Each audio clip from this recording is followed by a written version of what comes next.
Would you believe me if I told you I can fit all of my must-have travel photography gear into my purse? Yep, I can fit everything I need as a travel blogger into this bag. My name is Krista and I run a successful travel blog called The Spirited Explorer, where I share thoughtful itineraries and honest advice. And this is my minimal approach to travel blogging on the go. And yes, because there's nothing I hate more than traveling with a bulky bag every day, all of these items can fit into my handbag. This allows me to be a little bit more discreet when I'm traveling and just overall have a better experience and be more immersed into the places that I visit. Because if you've ever carried around a big bag of travel gear, you know how bad it can be. And these items are perfect whether you are a travel blogger, a content creator, or just simply plan on traveling solo and want to get photos of yourself. All of these items will apply to you. And because they work for me, I'm sure they will work for you too. And so let's get into these must-have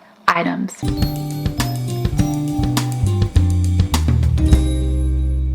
The first must-have item is this sleek and lightweight travel tripod for your iPhone. It grows extremely tall for its tiny size and can easily fit into your handbag. As you will later see, it fits perfectly snugly in mine. I will say, because it is so lightweight and the material isn't as strong, it's not ideal for cameras or for really windy weather, as it will likely wobble and tip over. However, if you're just out in the city and it's a pleasant day, this tripod will be perfectly fine. One of the best parts is that it comes with this clicker that connects to the Bluetooth on your phone. You simply click it and it will take your photo as you go. You can also put this on self-timer, click it, and then after a few seconds, it'll take your photo. If you don't want this to be seen, like, you could just drop it to the ground or kind of put it in your pocket or whatever in between each shot. And then this part does come undone so that it fits more easily into your bag. You see, this is the tripod itself, and this is the attachment for your phone. However, when it comes to being serious about my travel photography, I tend to use my Olympus Pen EPL9. This is my main travel photography camera, and I use a 20mm lens with it, and I use a 12 to 32mm lens, which is actually the lens I have right now, so I can't show it to you. So I usually travel with those two lenses and swap them out as need be.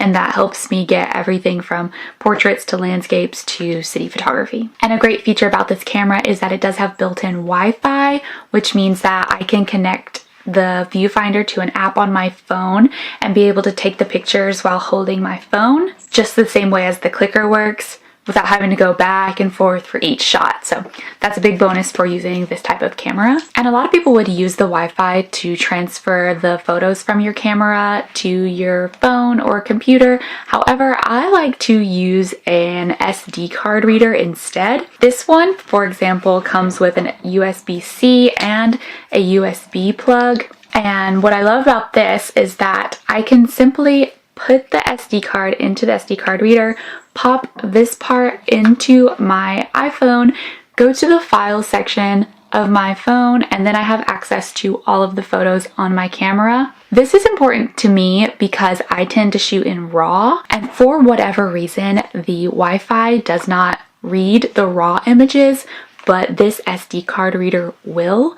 So this is my go-to. And the reason I like to shoot in RAW is because it gives you a lot more creative freedom and ability to edit more deeply. So I always choose to shoot in both JPEG and RAW, so I have them both together. If you do want to shoot in RAW, make sure that you have your camera set up to do so before you try and access RAW files from your SD card reader, because they won't be there unless you have it already turned on. Another must-have item if you create videos from your phone is this Boya microphone set. So it basically plugs into your phone, and then it comes with two mics that you can either hold or you can attach it to your shirt. I find it to be useful if I want the phone to pick up my voice when I'm further away from the phone or if I'm in a busy place. So like if I'm walking out into a field and I still want my phone to pick up my voice, this is absolutely perfect for that. Next is this small rig travel tripod. It is probably my favorite item that I own beyond my cameras because it is just oh so handy and oh so tiny. So without making the legs taller, it is this tall.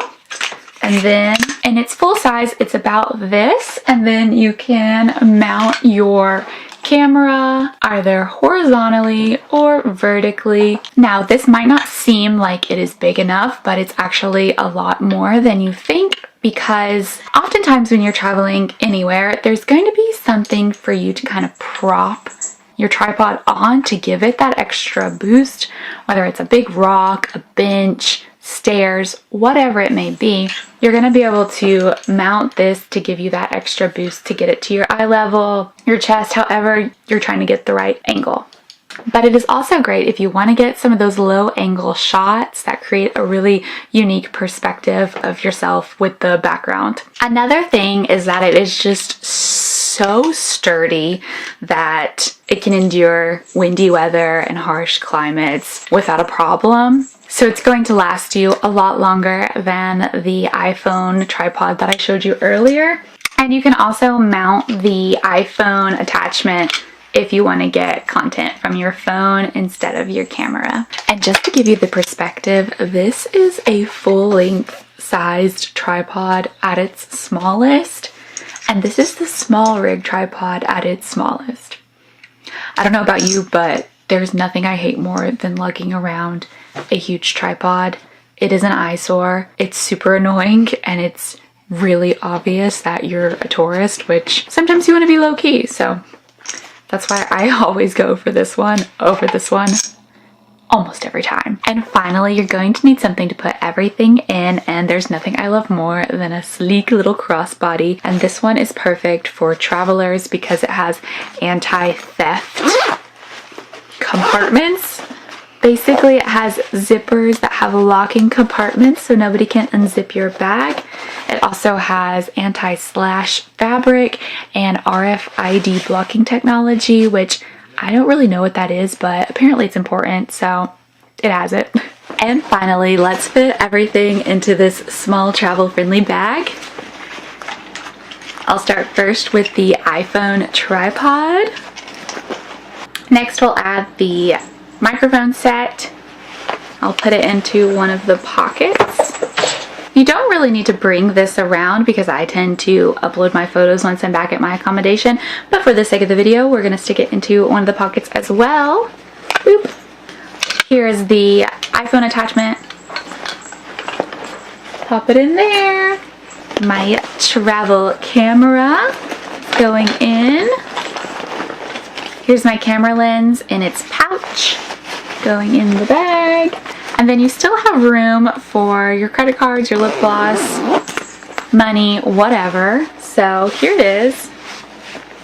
And I know I'm missing something, but I have to show you. Because this bad boy has this little clip on it, I tend to just clip it to this bag because the bag has a little metal clippy spot where there's already a clip. And then I just add it to that, and it's not too heavy. It'll look like this once you're walking around. I find it to be very discreet, which is important to me. But if that would bother you, you're also welcome to put this in a little canvas tote bag, which I pretty much always bring those around with me when I'm traveling in a city or wherever, because it's easier to put my souvenirs or put my scarf or my jacket if I get warm into that bag.